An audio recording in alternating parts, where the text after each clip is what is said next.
Bonjour chers étudiants, dans cette vidéo on va travailler l'exercice 2 de la série numéro 2. Donc dans cet exercice on a un solide composé de deux solides. Donc un solide qui est composé d'une barre AB qu'on a soudée à un disque de centre B. Donc la barre AB elle est de longueur L et le disque il a un rayon A, petit a. Donc, ce solide a deux mouvements de rotation. Un mouvement de rotation repéré par l'angle ψ autour de l'axe Z0 et un mouvement de rotation repéré par l'angle θ autour de l'axe X1.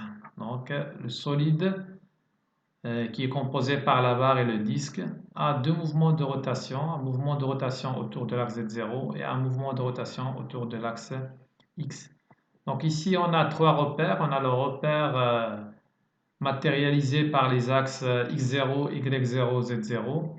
Donc on a aussi le repère matérialisé par les axes x, v, z0. Donc ça c'est un repère intermédiaire. Et on a le repère attaché au solide S. Il est matérialisé par les axes x, y et z. Donc on va répondre à la première question qui est déterminer le torseur cinématique du solide S par rapport à R0. Donc les éléments de réduction du torseur cinématique de S par rapport à R0 sont le vecteur de rotation du solide S par rapport à R0. Et il faut choisir un point dont on connaît la vitesse ou on peut déterminer la vitesse de ce point. On a choisi le point A parce que c'est un point qui est fixe. Donc la vitesse de ce point, elle est nulle. Donc j'ai choisi le point A et la vitesse du point A qui appartient au solide S par rapport à R0 est nulle. Donc il reste à déterminer le vecteur rotation de S par rapport à R0. Donc déjà j'ai expliqué ça que le mouvement du solide S se compose de deux mouvements de rotation. Un mouvement de rotation autour de l'axe Z0.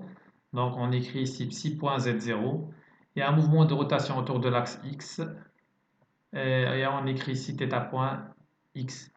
Donc on peut aussi raisonner différemment. Donc le repère attaché au solide S est le repère RS. Donc je remplace ça par le vecteur rotation de RS par rapport à R0. Donc je peux utiliser la relation de Schall en introduisant le repère intermédiaire. Donc ça se décompose à la sommation du vecteur rotation du repère RS par rapport à R plus le vecteur rotation du repère R par rapport à R0. Donc le mouvement de rotation de RS par rapport à R, c'est θ.x et le mouvement de rotation de R par rapport à R0, c'est psi.z0. Donc on remplace ça dans l'expression du torseur cinématique et voilà, on a trouvé l'expression du torseur cinématique de S par rapport à R0.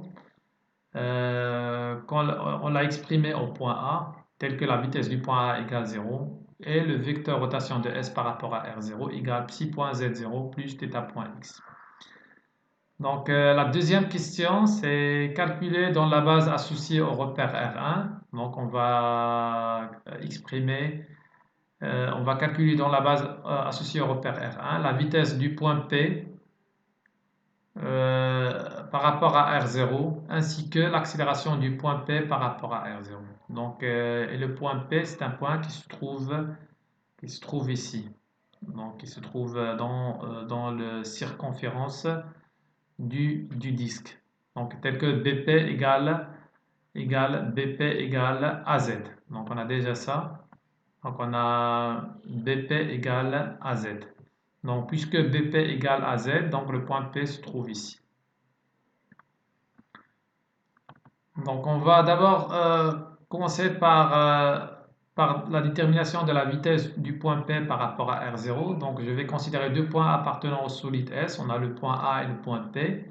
Donc on va utiliser la loi de la distribution. Donc la vitesse du P par rapport à R0 égale la vitesse du A par rapport à R0 plus oméga S par rapport à R0 vectoriel le vecteur AP. Le point A est un point fixe, donc cette vitesse est nulle. Donc il reste la vitesse du point P égale oméga de S par rapport à R0 vectoriel le vecteur AP.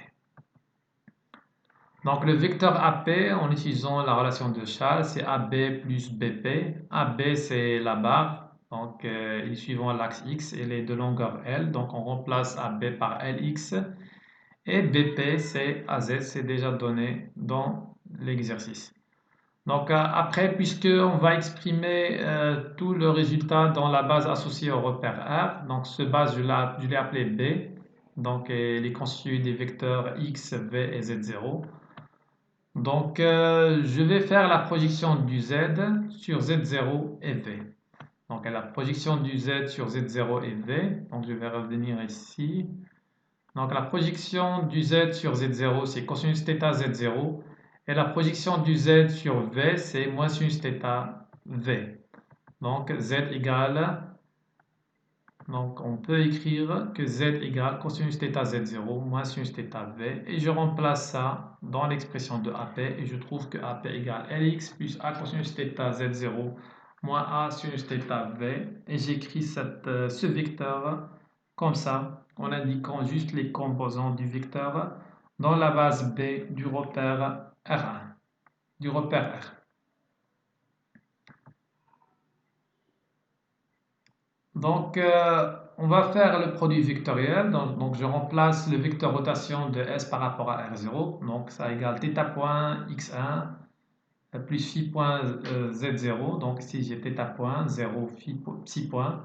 Vectoriel AP, donc ici j'ai L moins A sinus θ, A cosinus θ. En faisant ce produit vectoriel, on a l'habitude de faire des produits vectoriels, donc on va trouver les composants du vecteur P, les composants du vecteur du point P, donc, pardon, on va trouver les composants de la vitesse du point P par rapport à R0, qui sont A psi point sinus θ, donc c'est suivant l'axe x1, L psi point moins A θ point cosinus θ, c'est suivant l'axe y1, moins A θ, c'est suivant V, suivant le vecteur V, et moins A θ point sinus θ, c'est suivant le vecteur Z0.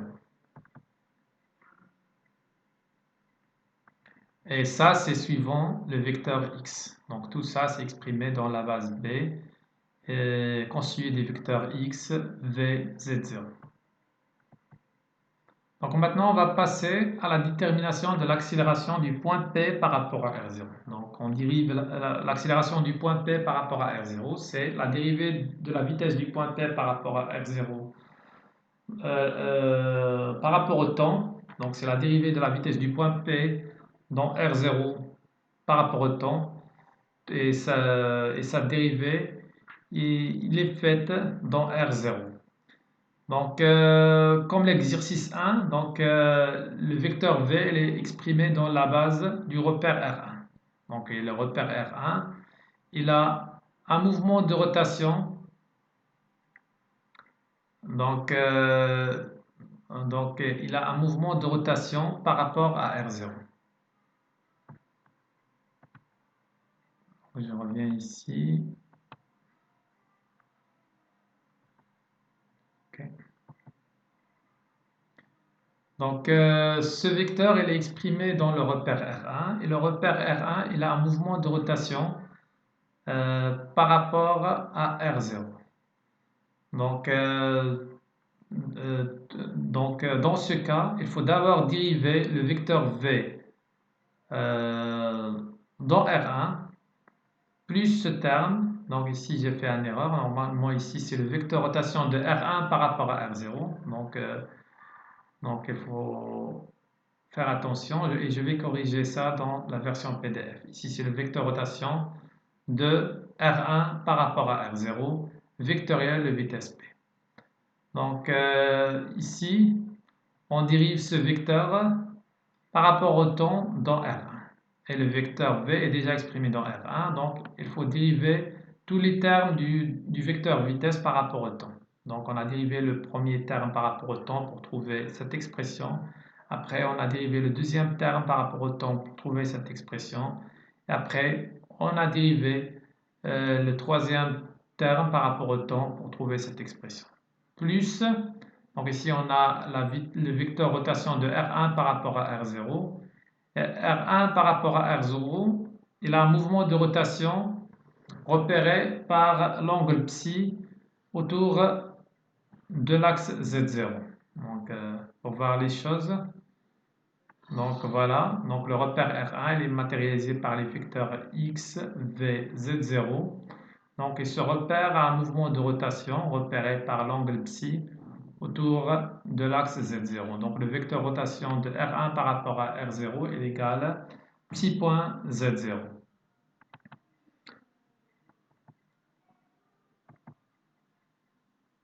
Donc, je remplace ici ce vecteur, donc vecteur de rotation de R1 par rapport à R0. Donc, je vais corriger ça.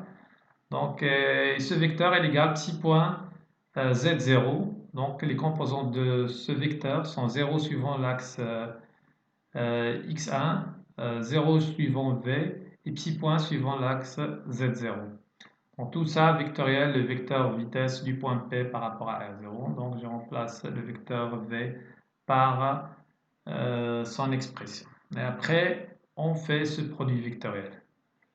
Donc, ce premier terme est obtenu en faisant 0 fois ça, moins psi point fois tout ça. Donc, moins psi point fois tout ça, ça donne moins L psi point au carré. Donc, ici, j'ai moins L psi point au carré. Ça donne A psi point θ point cosinus θ. Donc, j'ai ici A psi point θ point cosinus θ. Ce deuxième terme, il est obtenu en faisant ça fois ça, c'est 0, moins ça fois ça. Donc, ça donne moins A psi point au carré sinus θ fois moins du produit vectoriel. Donc, ça devient A psi point au carré sinus θ. Donc, ici, ce moins, je dois l'enlever. Donc, à corriger cette erreur, je vais le corriger dans la version PDF. Donc, ce moins, normalement, je ne dois pas le faire. Donc, ça, c'est plus.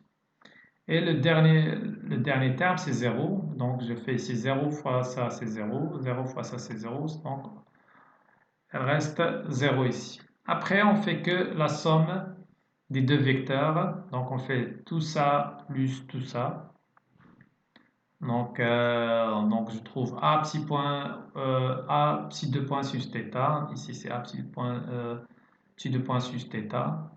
Donc, plus A θ point psi point cosinus θ plus A psi point θ point cosinus θ, ça donne 2A θ point psi point cosinus θ moins L psi point au carré.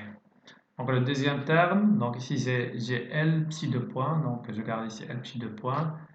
Tout ce terme, je l'ai gardé tel qu'il est, donc c'est moins A fois tout ça, θ point cosinus θ moins θ point au carré sinus θ.